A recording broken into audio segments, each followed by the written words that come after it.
It has been a year and a half since the war in Ukraine began, and it shows no signs of slowing. In fact, the Biden administration can't seem to stop funding it. Every week, it seems, the White House authorizes another round of aid. And I'm not just talking about medical or financial assistance.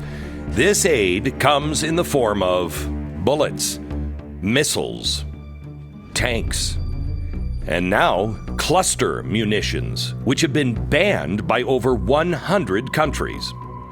The war on Ukraine has become a full-on forever war by proxy, and it is lining a whole lot of pockets. But it's not just the Bidens, it's the Democrats and the Republicans. They all seem to be all in on escalating this war as far as they can. So, is there anyone who still wants to avoid what could become World War III? Tonight, I'll show you where the top Republican presidential candidates stand on Ukraine. I'll also follow the money to reveal who the real winners are in this war. Let's just say the fundamental transformation of everything is right on track. Tonight, we've had enough. Which GOP candidates will lead us to war with Russia?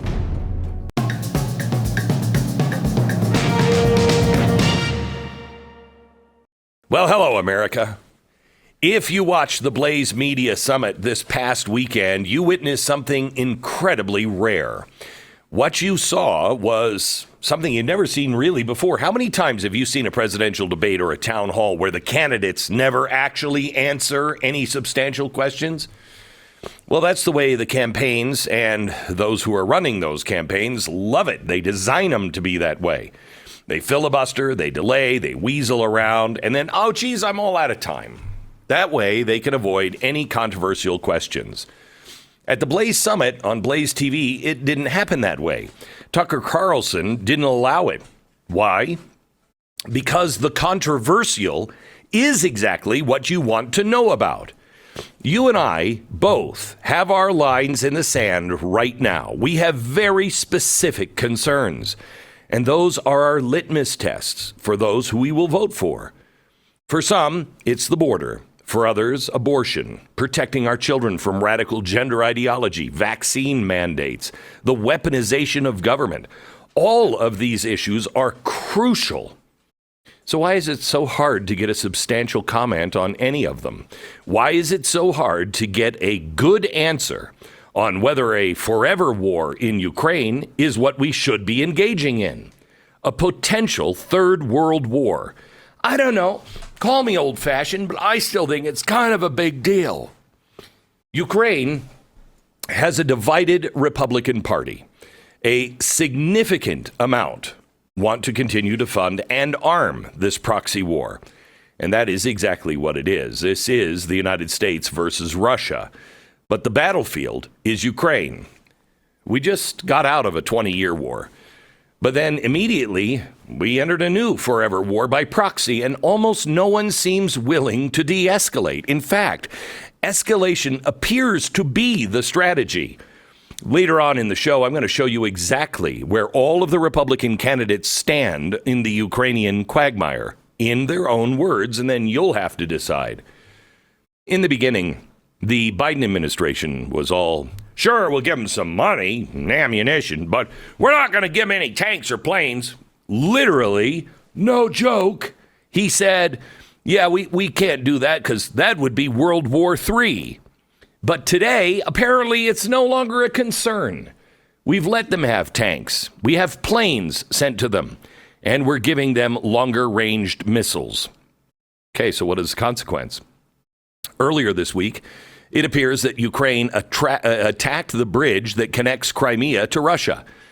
These are the kinds of attacks that the Biden administration used to fear would happen if we supplied Ukraine with longer-range weapons. But now, I guess we don't fear that anymore. A little over a week ago, Joe Biden approved cluster bombs to be sent to Ukraine. If you don't know what a cluster bomb is, it is nasty, and that's why over 100 countries have banned them. A cluster bomb opens in midair, releases hundreds of smaller explosives. It carpet bombs an entire area the size of multiple football fields. Now, that doesn't sound exactly discriminate, nor exactly smart technology. And they're telling us what the Ukrainians can do is use them, and they'll use them responsibly. I'm sorry. I don't share that trust. I don't know if we can use them responsibly. Now, this seems crazy for people like you and me, because it is our son and daughter that will have to go out and fight if this continues to escalate. But let me be very, very, very clear. Cluster bombs, very bad idea. But war itself is a very bad idea. I refuse to send my son or my daughter into a war that I don't know who the good guy or the bad guy is, because all I can find is Vladimir Putin, bad guy. Ukraine, not the people, the government, bad guys. United States of America, not the people, the government, bad guys. Where's the good guy in this?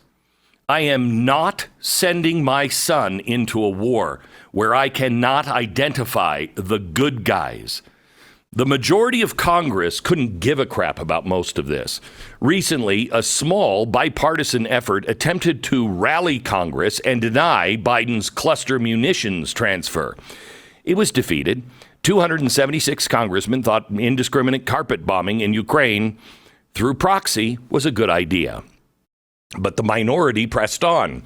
They then voted to at least push the Biden administration to require general strategy for U.S. involvement in Ukraine. Just tell us what the goals are.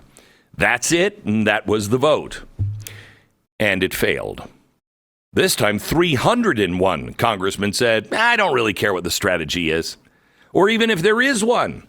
Just give Biden administration all the power and just nod, do whatever the heck they want to. They gave up their power and handed it to what could become a tyrant in chief. Not one single Democrat voted for exerting their power and making Joe Biden tell them his strategy. I've not seen that in my lifetime. Not one. But really, why would they? Because it is their policies that are now tanking the United States, and all of the polls reflect that. People are not happy with the state of the country, and Ukraine will be a really good distraction at some point.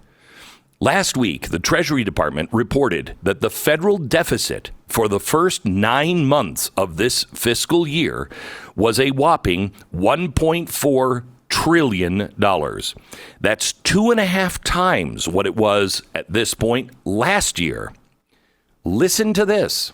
Well, we've got uncertain economic conditions that you talked about, heavy debt loads, and that's contributed to the highest level of bankruptcies in 13 years. In the first half of this year, 340 U.S. firms filed for bankruptcy, with the majority in consumer discretionary, healthcare, and industrials. So not only is the deficit 2.5 times what it was last year at this point, but there has also been a 13-year high in corporate bankruptcies. 340 U.S. firms went out of business. Now, I don't know why I don't hear that from Karine Jean-Pierre or Biden's White House Twitter account. According to them, everything's just fine. And forget the big plan to unleash the economy through the Green Revolution, a.k.a. the Great Reset. Why do I say forget it? Because Europe is ahead on this. It is now tanking the biggest economy in Europe. Germany is reeling. Their biggest companies are now fleeing the country in droves. If Germany continues down this path, directly inflicted by policies that we are trying to emulate, like ESG, then Europe is screwed, and so are we. Listen to this quote. It is current recession. It isn't just technical, as policymakers pray, but rather a harbinger of fundamental reversal in economic fortunes that threaten to send tremors across Europe, injecting even more upheaval into the continent's already politicized and polarized landscape. Just what we need. Well, this is the road the Democrats are now taking us on. A tanking of the economy and directly in the middle of serious societal polarization. I read on the radio, I think it was on Monday, the opening paragraph, the preamble of the Constitution. Do you think they are promoting domestic tranquility or lighting a powder keg? And it appears all too obvious that their economic solution just may be war. I mean, well, look, it worked for FDR. At least that war was just. Is this one? The left and the neocons aren't even really trying to hide this anymore. Did you hear what Janet Yellen said just a few days ago? She said that the redoubling efforts in Ukraine was, quote, the single best thing we can do for the global economy. What? Death equals dollars? Interesting economic equation. None of this, however, should be a surprise to anyone. Neocons have always been doing this forever. Democrats dial up Ukraine tensions every time they get into office. Have you ever noticed who benefits every time the left goes full throttle over Ukraine? Follow the money. Do you remember who Obama and Biden turned to back in 2015 after Ukraine revolution, which we fomented? I showed you this before, but this is a leaked document that was actually written by George Soros personally. His quote, comprehensive strategy for the new Ukraine. It goes into full detail on how Soros will rebuild Ukraine. The left was turning it into their personal fiefdom. I have these documents up at glennbeck.com tonight. You can look through the emails that show regular correspondence between George Soros' office and the Obama State Department over in Ukraine. Soros was their hand-picked ally back in 2014 and 2015 to steal Ukraine. So flash forward today, and the Democrats are back in power. Magically, there's another crisis in Ukraine. And now another left-wing ally has been given the keys to rebuild Ukraine. This time, it's BlackRock. Well, color me surprised. Meanwhile, the escalation continues. Joe Biden just called up military reservists to augment forces in Europe. Now, I wanted to look this up because I don't remember this happening except maybe once that I remember. So we went and looked it up. For context, here is when that action has happened in the past. Right before the Korean War. Then just before the Berlin Wall crisis of 1961. Then they were called up again for the Cuban Missile Crisis. Then the Vietnam War. After that, it was the Persian Gulf War. Then they called up the reserves right before Kosovo. Then the aftermath of 9/11, the Iraq War. And now, the forever war in Ukraine. This is war by proxy, and it is soon not going to be proxy. This is what the Biden administration and the media are now trying to downplay. What Biden just did is the equivalent of flipping Russia the bird and then daring them to respond in reciprocal fashion. What's next? Will Putin now formally declare that this is a full-on war with the West and initiate a full military mobilization of the Russian people? Because that would be the next chess move on the board.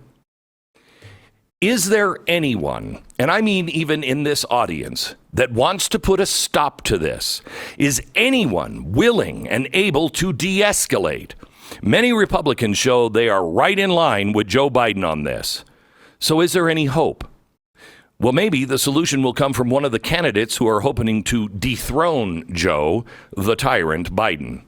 I'll show you where each of them stand next.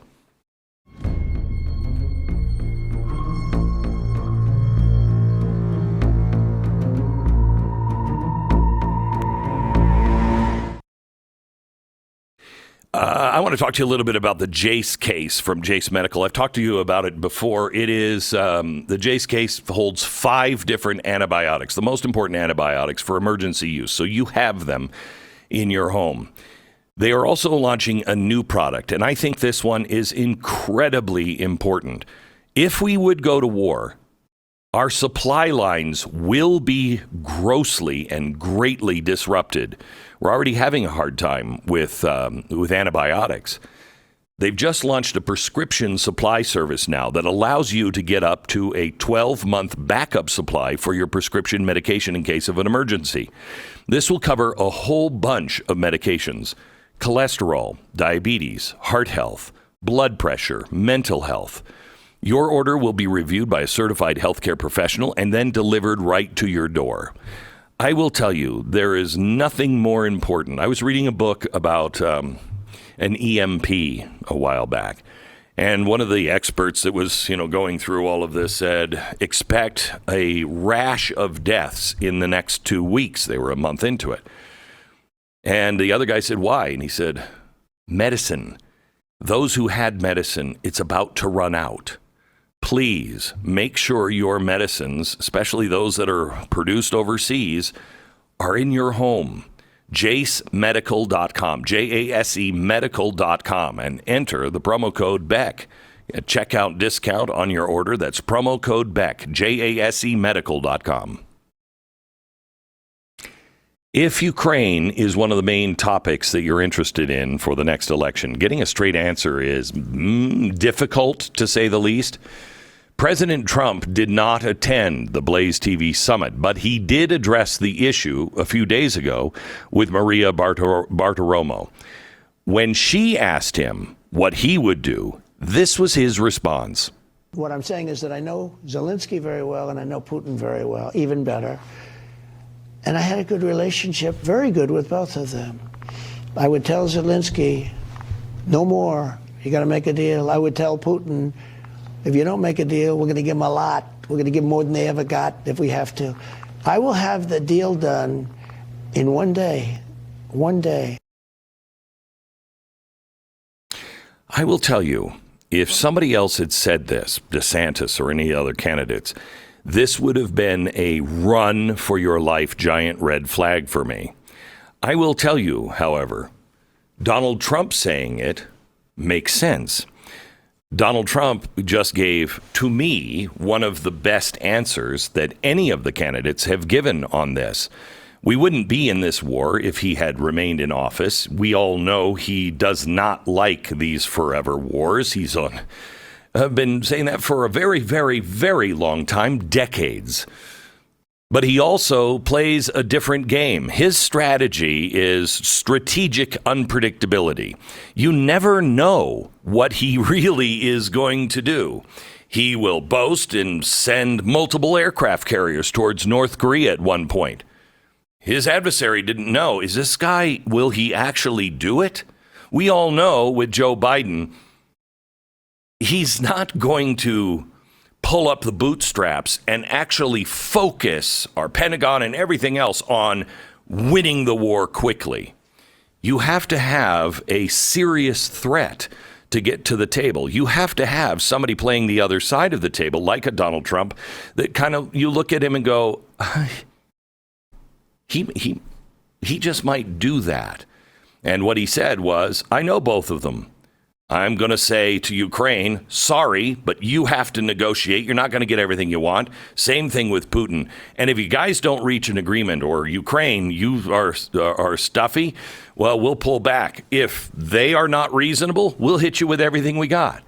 That's what ends war. That's called peace through strength. But we have no strength now.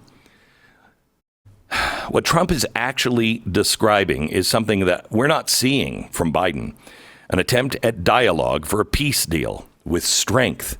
The only thing happening right now is just reactionary, then escalation after escalation, and then escalation. This is how quagmires are made. This is how you get into something where you're like, how did we get here? I'll bet you no one in the Biden administration could even tell you what their actual strategy is for U.S. forces in Ukraine. That's why Democrats refuse to allow Congress to force that question on the president. They know there isn't a good answer that they can share.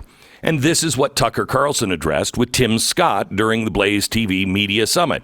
He asked him very specifically, what is the point at which we know we've achieved our goal in Ukraine? Here was his answer. Yeah, so I would say that the objective should be for Zelensky and Ukraine to be able to achieve victory by maintaining as much of their territory as they possibly can, and then seeing the resources that we've deployed, along with our Western alliances, achieving the peace that I believe comes when you get these two folks to sit down and have a conversation that allows them to determine where those lines will be drawn for the next 100 years. Okay, wait a minute. So if I have this straight, his position is that we stay involved in Ukraine until they achieve total victory and force Russia to the peace table, where then they'll decide where the borders of these two countries, which have been in dispute forever, will be for the next 100 years. Well, that sounds easy. It took us 20 years to try to kick the Taliban out of Afghanistan. 20 years.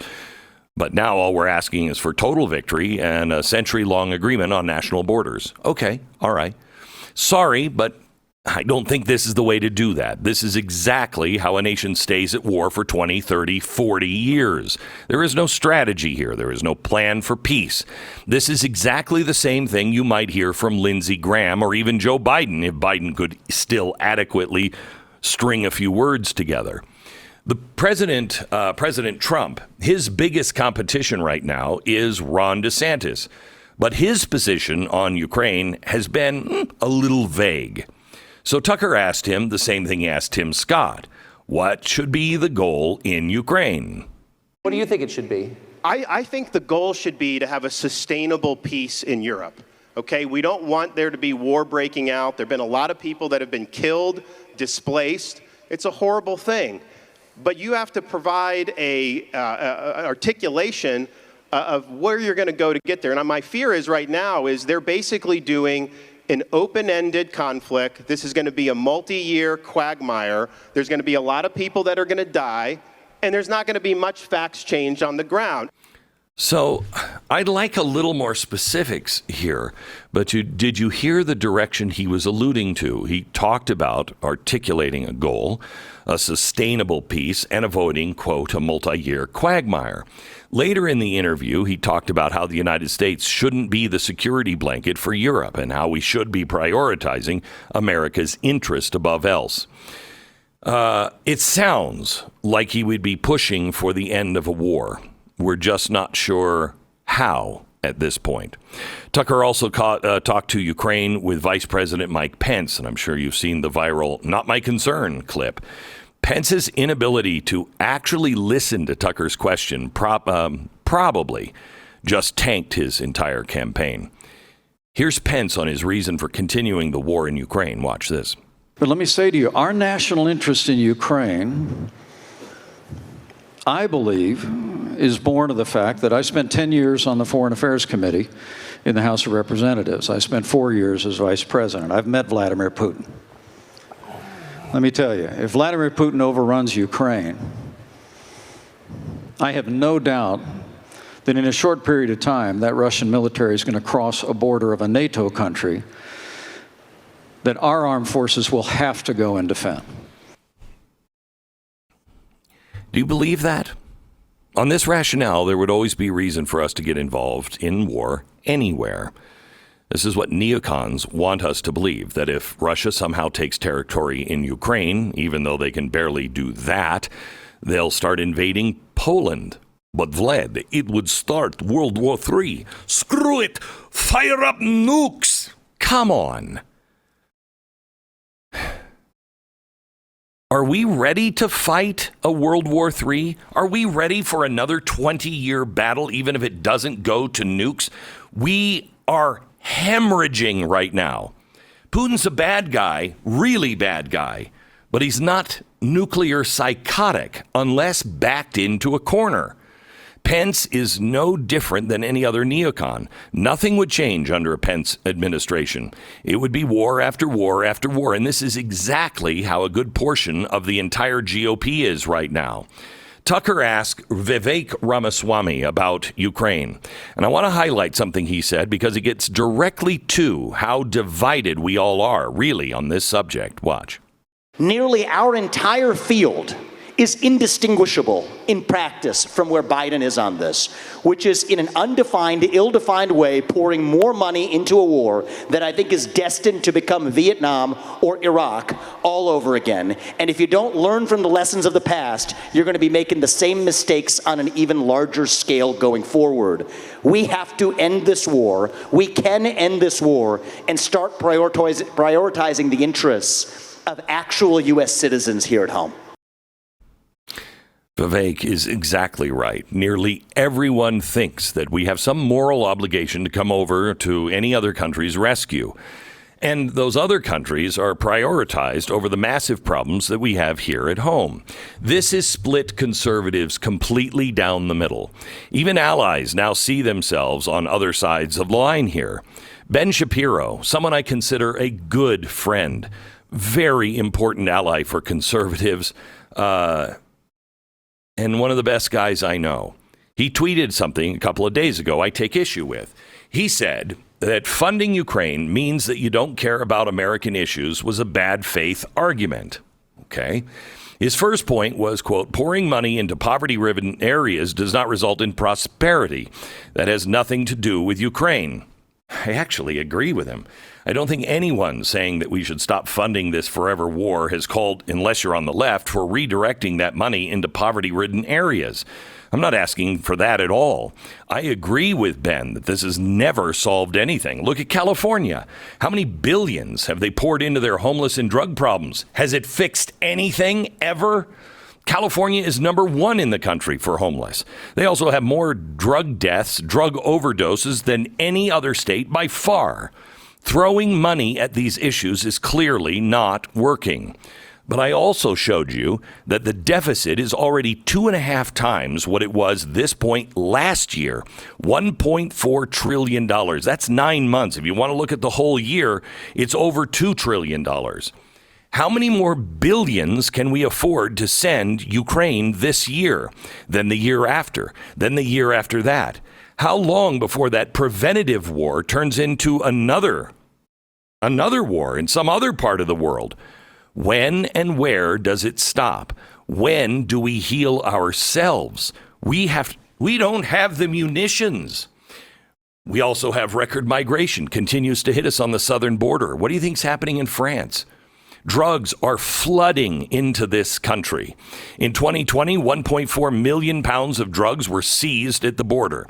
913,000 pounds in 2021 and 656,000 pounds in 2022. This is just what we caught. Have you driven through a rural community lately in America, or do you live in one? Small American communities are getting decimated. The USDA did a study on opioid misuse in rural America. They said, quote, the United States is experiencing an epidemic of drug overdose deaths. The government has classified it as an epidemic, but no one's talking about it.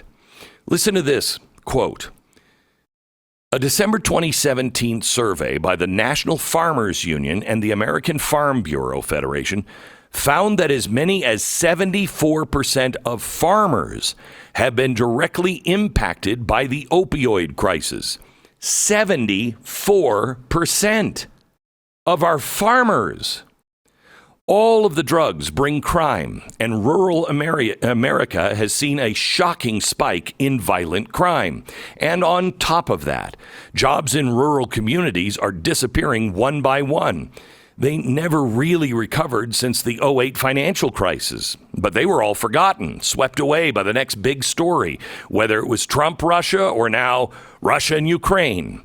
So yes, I do think there are a lot more things we could be doing for impoverished areas in our country, and that doesn't have anything to do with throwing money at them.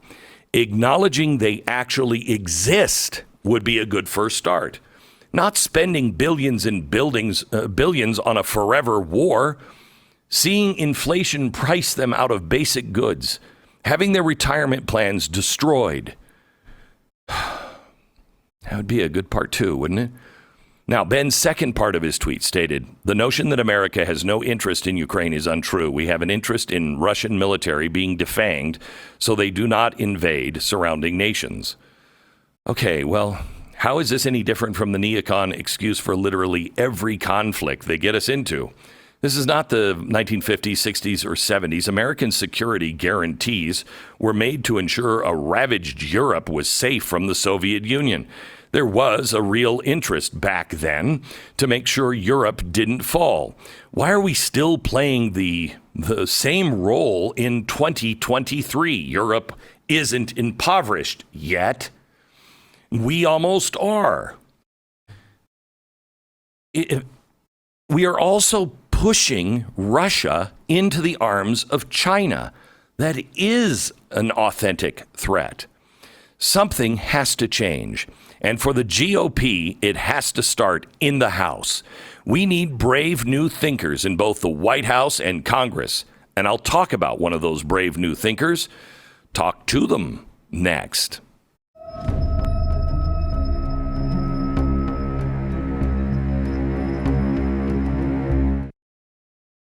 It is my prayer that one day, a day will come where abortion is abolished and we'll look back and see the atrocity that has been done. We're experiencing the impact of abortion in our lives, the breakdown of families, the trauma that comes from women being pressured to have an abortion, and the steep decline of morality that justifies this atrocity. So how do we respond? Do we stand back and say, this too shall pass? Do we rise up and say, I stand for the innocent? Do we start a war? Preborn stands for the hopeless and the helpless. Because of your generosity, Preborn is able to offer free ultrasounds to women. And once she hears that heartbeat, the chances of choosing life more than doubles.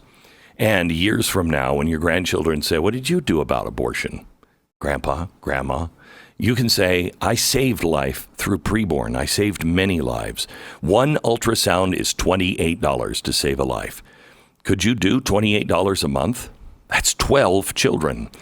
Just dial pound 250, say the keyword baby. That's pound 250, keyword baby, or go to preborn.com/Glenn. Preborn.com/Glenn. From my great state of Texas, Chip Roy is joining us now from the House in Washington. Chip, I wanted to talk to you about the cluster munitions bill. I mean, we were very, very close. And then what happened? How did we lose the bill to stop the president from sending munitions that 100 countries have banned and condemned? Well, first of all, it's going to take you and I no time to get to our criticisms of the Republican Party and our failures with respect to Ukraine on the NDAA. So let me start for a moment by at least just making sure your listeners know, and they do because they're well informed, that we were able to get an extraordinary series of victories in the NDAA last week. This is the first Republican-only NDAA, I think, since Eisenhower. We broke the uniparty by forcing them to come to the table because of the speaker's agreement back in January, putting us at the table, we being conservatives. We got DEI victories, critical race theory out of schools. I got 9 Democrats to join my amendment on that. We got stop for just a second. Let me just, in case people don't know what he's talking about, that's the National Defense Authorization Act. And it has been passed now in the House and is in the Senate. So when he's saying we address these things, federal funds are prohibited now from establishing a position within the Pentagon for anything like a chief DEI officer. That's exactly right. Now, to be clear, we got that embraced in the House of Representatives, which is a big hurdle. We had to break the back of the uniparty, like I said. We got that sent over to the Senate, and now the Senate's going to have to deal. Now, we'll come to that in a minute. But it was a big deal that in the House, we got a victory on DEI, multiple victories. We got 8 or 9 amendments passed restricting diversity, equity, inclusion, chief diversity officers, things like that. We got critical race theory taken out of the Defense Department schools. We got the Ronnie Jackson Chip Roy abortion amendment, which ends the abuse of taxpayer dollars to fund travel for abortion tourism, as Governor DeSantis likes to call it. We got a end to the transgender surgeries and the end of the funding being able to be allowed for that. We got funding. I got an amendment that said that none of the president's orders on climate change may be applied to the Department of Defense. That passed by one vote. We lost a few Republicans, got a few Dems. So we got extraordinary victories in this NDAA. It's the best NDAA we've been able to pass. However, we failed to defund fully the Ukraine effort. There's $300 million. That's with an M. However, Ukraine. You did enact the Ukraine Spending Accountability to establish a Ukrainian Inspector General office with robust reporting requirements to oversee all military and non-military assistance for Ukraine. That's huge.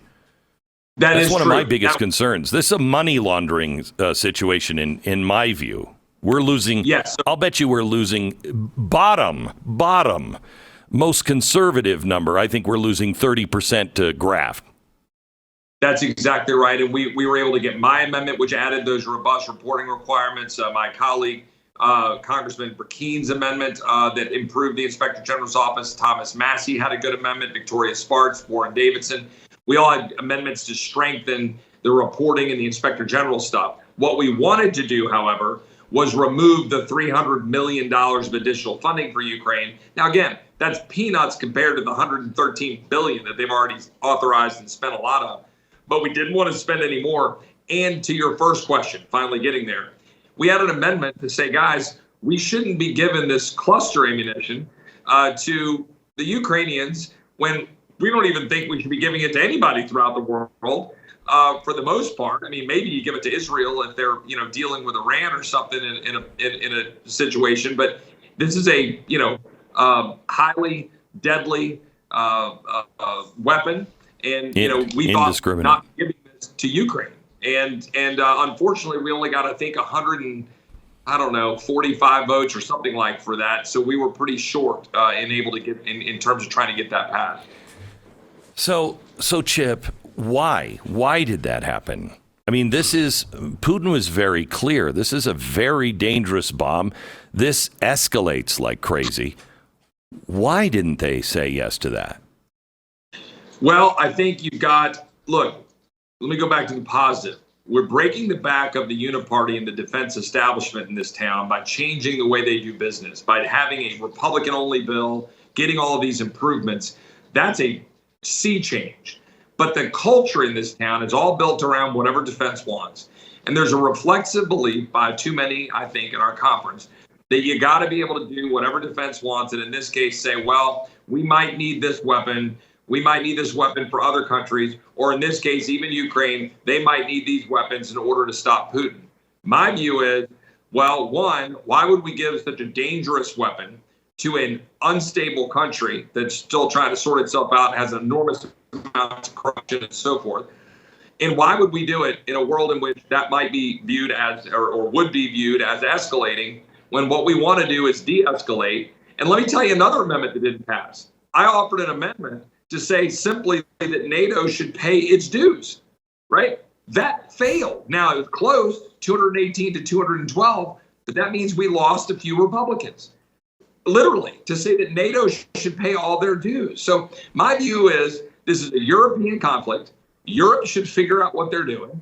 Europe should make sure NATO's upholding their end of the bargain and they're paying their dues and they're doing what they need to do to stand alongside Ukraine if that's their choice. And we should be trying to draw this to a close, not perpetuating it. And I don't know why my colleagues went that way. I know how I voted. Okay, so I'm going to take a quick break and come back, Chip, and I want to talk to you specifically about we seem to be inching towards a global conflict, World War III. And I'm not sending my son or daughter into a war because I can't find the good guy. And I'd also like an update on our military readiness. We keep reading stories over and over again that, we're fresh out of this and we don't have any of that. Are we even prepared to fight in a war with Russia? Back in just a second with more. Let me tell you about Relief Factory. A Relief Factor. I have the best wife in the world. She won't put up with any of my whining, and She's like, I know you're in pain. Have you tried Relief Factor? And I'm like, no, I haven't tried Relief. It reduces inflammation. My pain is stronger than. She's like, I'm not going to listen to you whine unless you try everything. So I did, and I started taking it. 3 weeks into it, I thought, okay, it's just a coincidence. So I stopped taking it, and the pain came rushing back. I take Relief Factor all the time now. I've been dealing with pain for too long. I wanted it out of my life. This has been a godsend. 3-week quick start. Do it. My wife won't listen to you whine anymore. $19.95. It is a trial pack, not a drug, so it's not going to whack you out, but developed by doctors. Try it for the 3 weeks. See if it doesn't work for you. ReliefFactor.com or call 800-4-RELIEF. 800-4-RELIEF. ReliefFactor.com. Chip, I am against this war for multiple reasons, but one of them also is I don't think we're prepared. I read a report this week about our strategic oil reserve, the lowest it's been in 18 years, and they said it'll take at least a decade to get it back. That's kind of an important thing if you're going to go to war. I read almost every day that we're out of this or we're out of that. The military is struggling here. We have 37 of our attack subs that are now in dry dock. That doesn't sound like a military ready to go to war. Well, Glenn, we could do a whole segment on this, but let me just kind of hit at it pretty quickly, which is to say, like, I share your concerns about the state of our military readiness. For too long, the Department of Defense has been bumbling along, trying to be woke. We tried to end a lot of that in this NDAA, but not just being woke, incompetent, right? We saw the abandonment of Afghanistan with $85 billion of equipment there, but also our inability to have a strong industrial base to be able to make sure that we're able to take care of our own carriers, our own submarines, to be able to build munitions. Right now, we're being told there's a long, load, where we're trying to figure out how to get our stockpiles back up, and we don't have the industrial capacity to do it. And look, I was just out at a World War II museum last week. We won World War II because of our industrial capacity, plain and simply. And right now we are endangering ourselves because we don't have the capacity to do it. And we're now blowing through stockpiles. We've got no real understanding of exactly where they stand. I'm asking for the briefings so that we can get a better understanding. Some of my colleagues say, oh, don't worry, we're fine. But these are the same colleagues who are usually all too quick to go into endless war. And one last point. This is why I introduced a bill to say that we should be in an amendment to the NDAA, which I hope to get it brought up individually in September, to make sure that we have to go through our normal constitutional provisions to reinforce that we should vote on any engagement of our military under the Declaration of War, under our Constitution, not because Article 5 is triggered in Europe. So I want to force that to a vote. I think all members of Congress should have to be put on the record. Do you support our Constitution, or are you going to turn it over to a trigger because of whatever's going on in NATO? So hopefully we'll get that vote in September, along with, by the way, hopefully ending 20-year-old authorizations of the use of military force that have been underway for far too long. So, Chip, this is where it gets this goes to opinion and, could go into quickly, that's a conspiracy theory. But if you watch and you know anything about history, the Fabian socialists wanted war over in Great Britain for World War I. They saw that we can change the world, and it didn't turn out the way they hoped, but they wanted war. And we know that there's a lot of people that, for some reason or another, think that war would be a good way to, change everything. And it very well could. Do you see us? Are we marching towards that? Is that becoming a mindset that seems almost inevitable in Washington?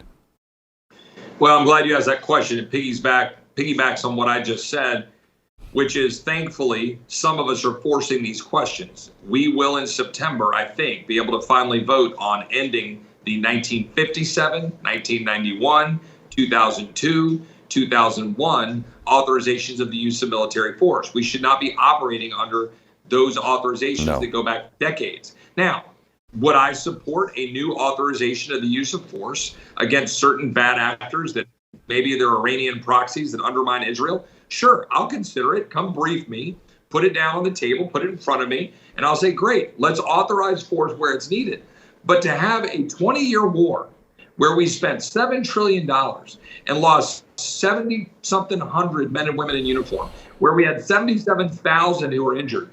How many are now suffering from the burn pits? Now we have a $600 billion, mandatory entitlement under the burn pits because all that we did for 2 decades. And then what happens yesterday? My friend Paul Gosar from Arizona forced a vote on 4 votes about ending longstanding emergencies that we're using to go freeze the assets of some bad actors. Now, I might think we should still freeze some of those assets of the bad actors, but why are we operating under 10, 15, and 20-year-old emergency declarations by presidents? The current president needs to come to Congress and say, here are the bad actors, here are the tools that we need. Congress needs to act and vote on it. We need to own these conflicts. We need to own our foreign policy rather than putting them on autopilot, which the defense industrial base here is all too happy to leave on autopilot. I was watching the summit. We carried the summit on BlazeTV with all of the candidates but one. And all but one had the same answer when it came to our border in Mexico. They said we need to use the same kind of economic warfare that we used on Russia. And I thought to myself, are all of you out of your mind? This is collapsing the dollar. People are getting out of the dollar because they don't want to get on the wrong side of America and then have all of their financial and banking ability gone. Are you concerned at all about what we're doing to SWIFT and everything else? Well, I mean, all of that is highly concerning, and we could have a whole interview and debate on the digital currency issue that we're dealing with right now and trying to push back on the Fed and trying to figure out, how we can reclaim control and ensure that we're protecting the U.S. dollar.